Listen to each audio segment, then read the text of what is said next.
Coming up on this special 36th America's Cup edition of INTV, we look back at 3 years of INEOS Team UK. We find out more about this great sportsman from those who know him and from the man himself. We look into the building of Britannia. And we find out how INEOS Team UK and the 1851 Trust have worked together to both inspire and educate the next generation. This is INTV. What an amazing few months it's been. Maybe things didn't work out as we'd hoped, but nevertheless we have seen some of the best racing the sport's ever had. It's been no mean feat getting here. So let's take a look back over the last 3 years since INEOS got involved and see just how much work goes into an America's Cup campaign. If you're going to win the America's Cup, there are 3 things you have to get right. You have to have a great skipper, you have to have a great design team or build team, and you have to be fully funded. The UK's never had a tick in all those 3 boxes. So if we can get this competitive boat to the start line, then it's all over to Usain here. Big thanks to Jim and Andy and the INEOS team for making this commitment, huge commitment to us, and as a group we're all incredibly focused and determined to get this job done.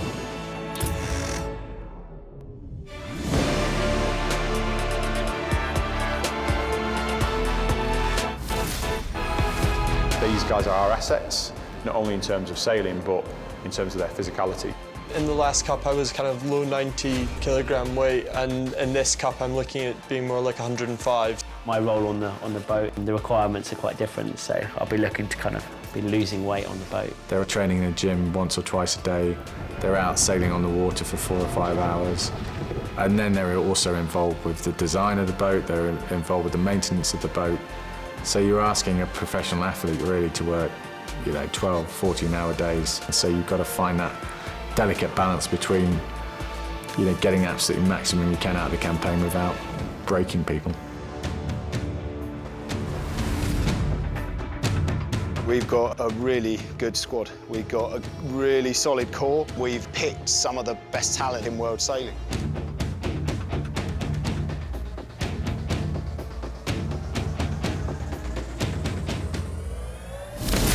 Well, let me bring you right up to date with all the main elements of the coronavirus outbreak. And we're going to start in Italy because all schools and universities will close on Thursday. The number of cases in Italy is now past 3,000. We just don't know what could happen. We're expecting things are going to get worse in the UK. And again, if that's the case, people ultimately need to be with their families. Just trying to work out what to do with RB1 and keep RB2 on track.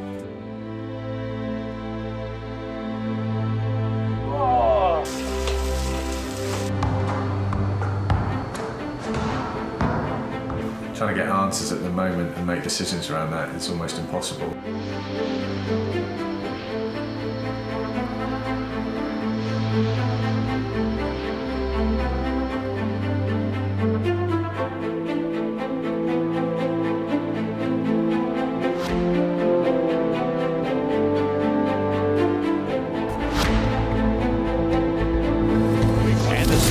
Underway of the America's Cup World Series.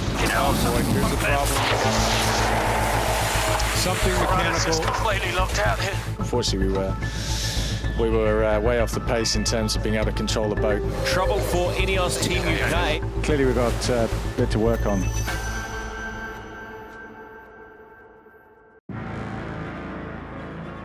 Nearly all America's Cup boats are about how good the relationship is between design and sailing. We've got just under 3 weeks until we start with the Challenger Series, and we know that we're way better than what our current performance is. All of us need to believe this is our problem.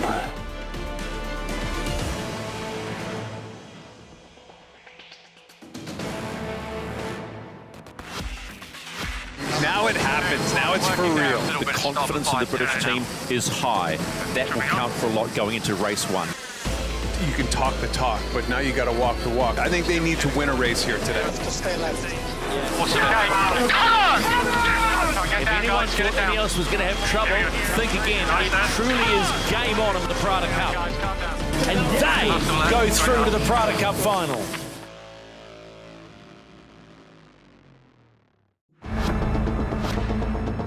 You respect your opponents, you don't fear them. I think it's going to be a fantastic fight. You want to be racing at the highest level against the best, and this is it, so we're excited. And the battle for the right to challenge Emirates Team New Zealand for the old mug starts now, and it's Luna Rossa in command from the go.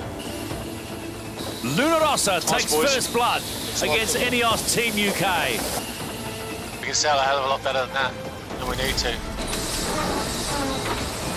Boys, Luna Rossa, 2-0.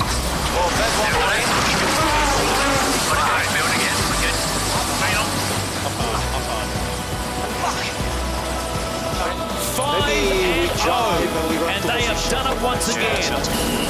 The Prada Cup final is far from over. INEOS Team UK are heading towards the finish line, and they will bag their first win in this final. This team won't give up. Pretty tight, huh? It felt like the right thing to push it. I think if I was doing it again, I think I'd do the same thing. 170 years of hurt continues for that man who has led this team so proudly. INEOS Team UK Sorry, guys. are out. Good effort, though. Sir Ben Ainslie has won it all, from Olympic goals to the America's Cup. So INTV thought it'd be good to find out more about this great sportsman from those who know him and from the man himself. When I was a kid, growing up in Cornwall, I saw these 12-metre boats training, and I remember being totally in awe. And then someone told me they were America's Cup boats, and then I read up a lot about the history of the America's Cup and became sort of, you know, a little bit entranced. You almost certainly have never heard of. 3 times Olympic champion, Team GB's golden sailor. Our greatest ever Olympic sailor. Sir Ben Ainslie. You might have heard the name.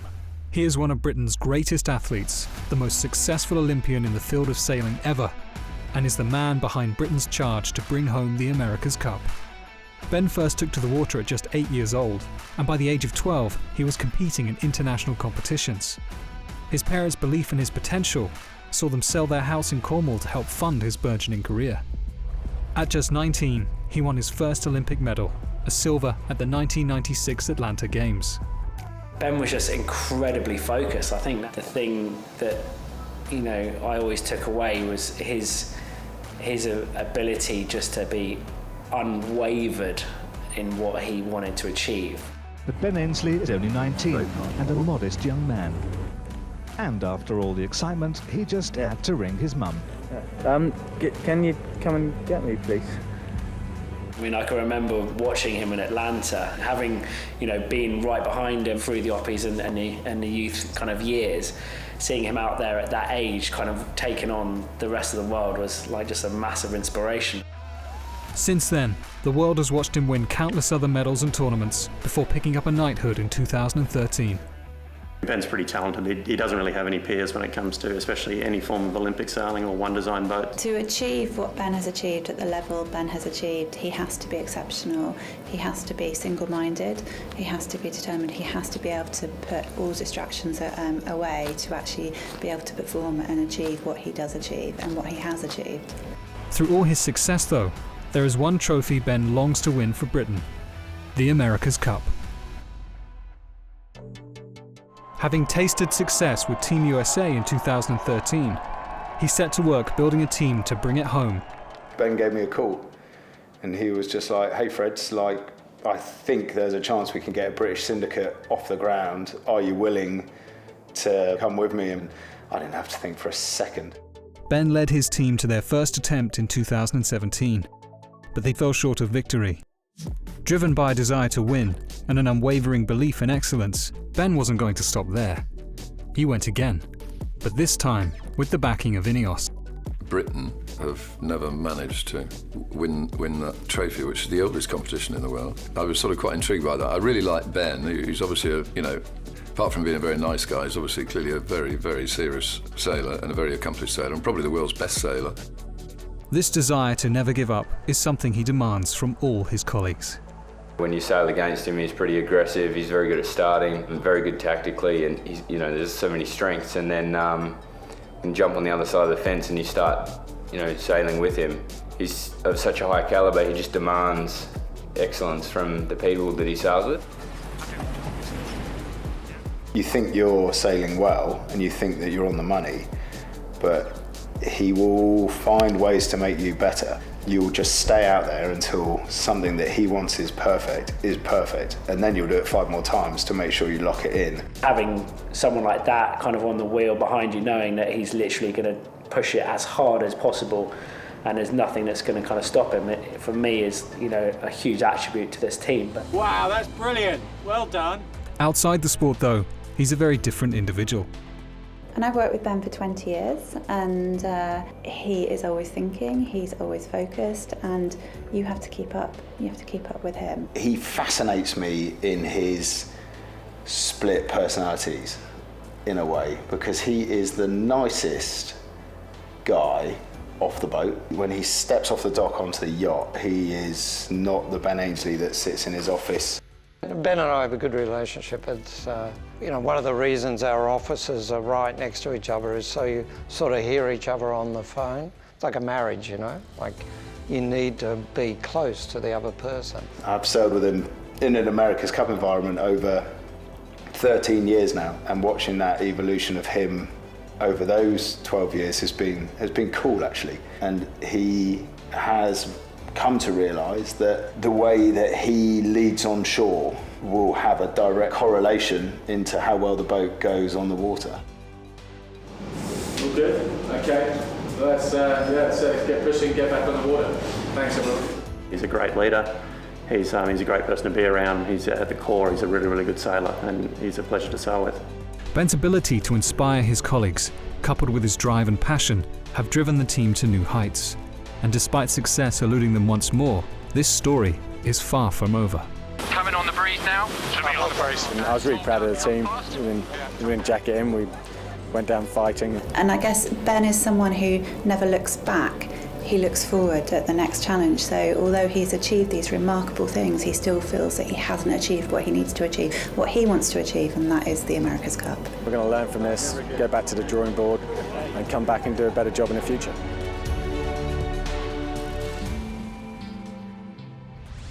Unquestionably, the biggest challenge of this America's Cup has been to build the boat. These majestic foiling 75-foot monohulls didn't even exist 2 years ago. INTV has been tracking the incredible build of this amazing vessel. When Team New Zealand won the America's Cup in 2017, it meant that they got to choose not only where the next event would be staged, but also which type of boat would be used. What they came up with took everyone by surprise. People felt, wow, they've really, really gone for it with this concept. It is absolutely unique. Nobody has sailed a boat like that before. It's something that we've never seen in sailing. And make no mistake, this is a very, very radical boat. Some design teams will get it right and some will get it wrong. This could be seriously cool, but also, is it going to work? The only way to find out if it was indeed going to work was to build a test boat. It comes with a high degree of complexities. It does suggest that we've created something inherently unstable, which we have. So it's going to be amazingly difficult to sail, but we're super excited to get our hands on it. So yeah, exciting times.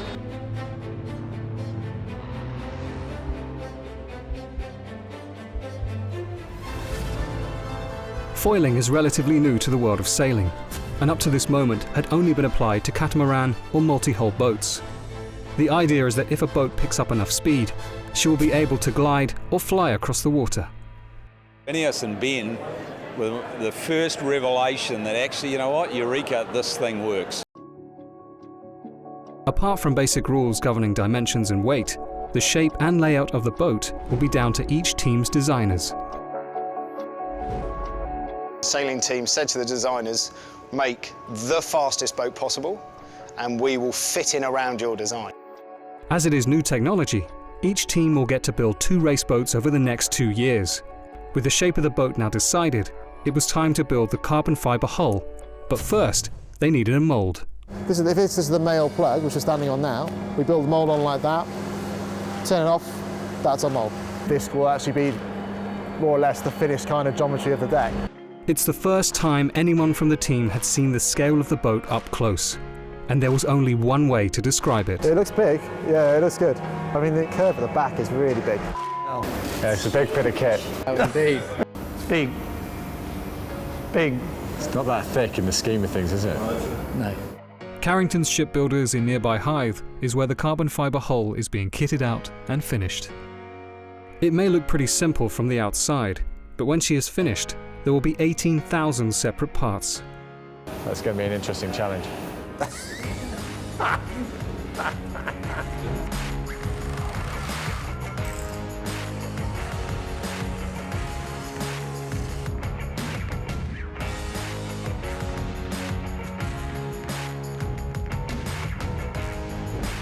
Britannia was launched onto the water later than her competitors, and one thing stood out: her shape.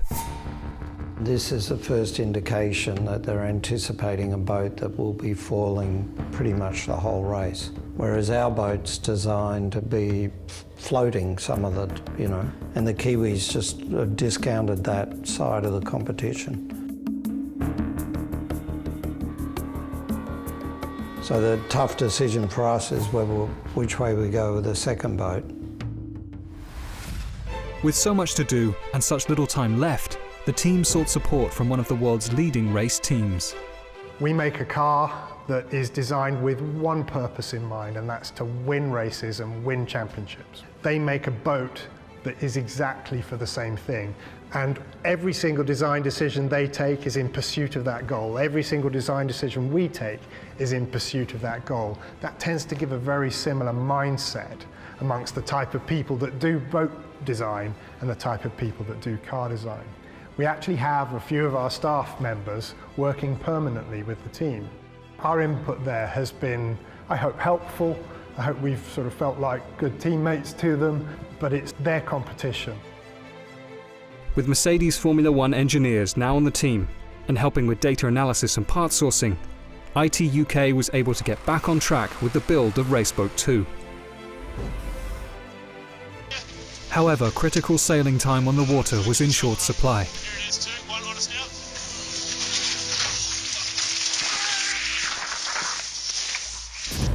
And with the team forced into lockdown by the coronavirus pandemic, any chance of testing Raceboat 2 before it left the UK was now gone.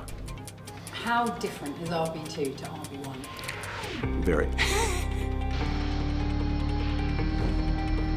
Raceboat 2 arrived in New Zealand just 4 months before racing was due to start. Early outings on the water revealed there was plenty of work left to do. We have a foil issue, no question about it. And what do? You either sort of break down in tears and give up, or you keep fighting and try and solve the issue. We're working towards a fix, and when we get that fix, there's every chance it's going to make a significant difference to our performance and get us back in the race.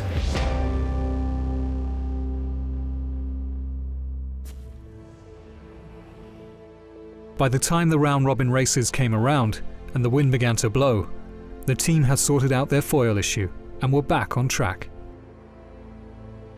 It was clear that sailing in an AC35 was like nothing else experienced before in the America's Cup.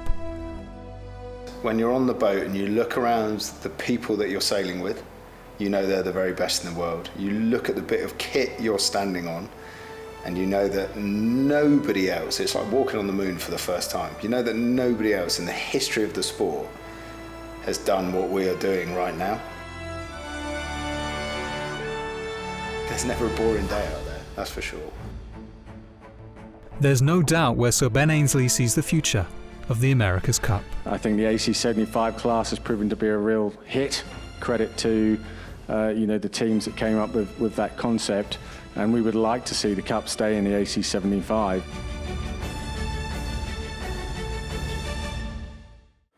The last few years have seen some amazing advances in the sport and some inspiring collaborations, none more so than through the brilliant work of the 1851 Trust, who've been using our America's Cup experience to inspire young people in their study of science, technology, engineering and maths.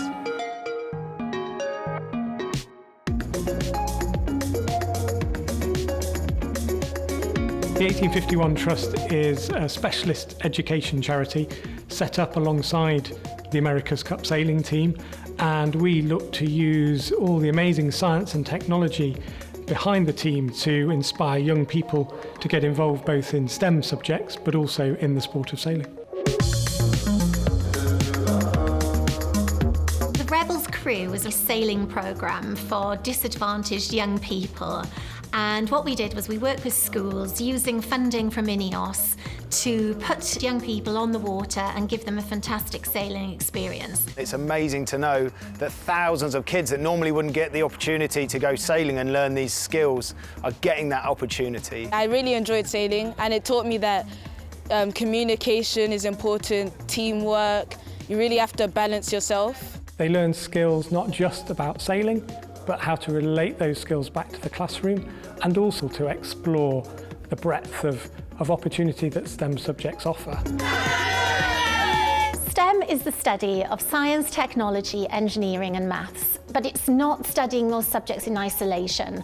What's great about STEM is it's bringing it all together to make a really coherent programme of activity which is very much contextualised and linked to real life. The America's Cup is a brilliant example to study STEM subjects because it really is at the cutting edge of technology. You've got your physics, you know, your forces, your air pressure, your air resistance. You've got the boat, what it's made from, so all the materials.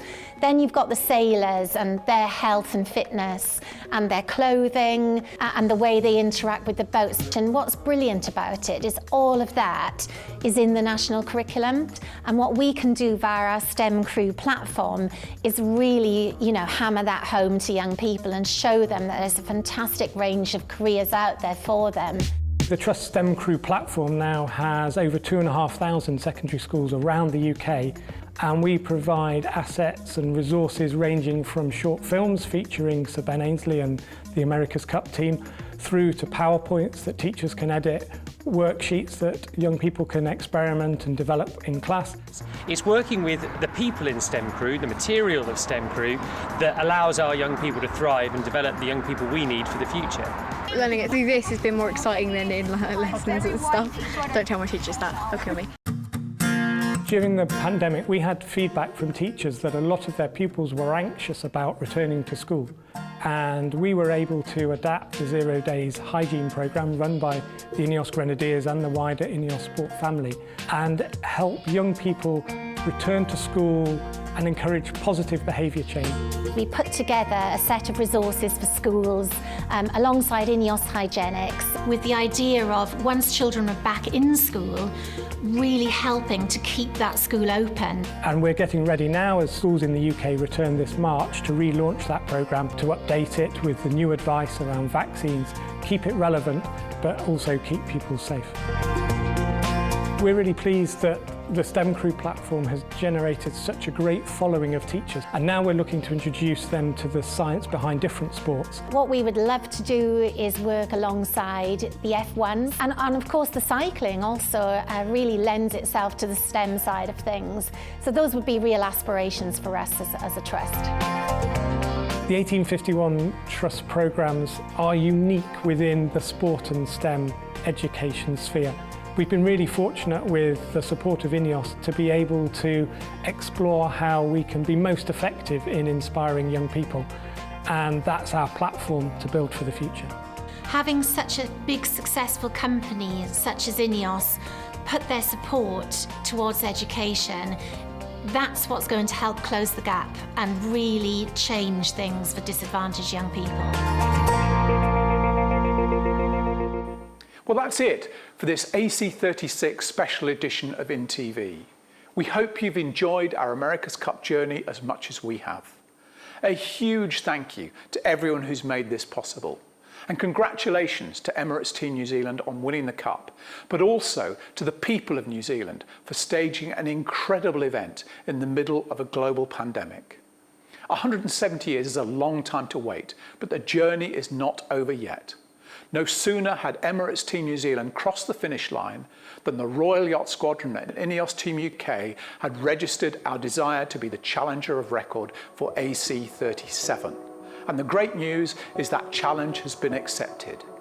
So stay tuned, and until then, stay safe.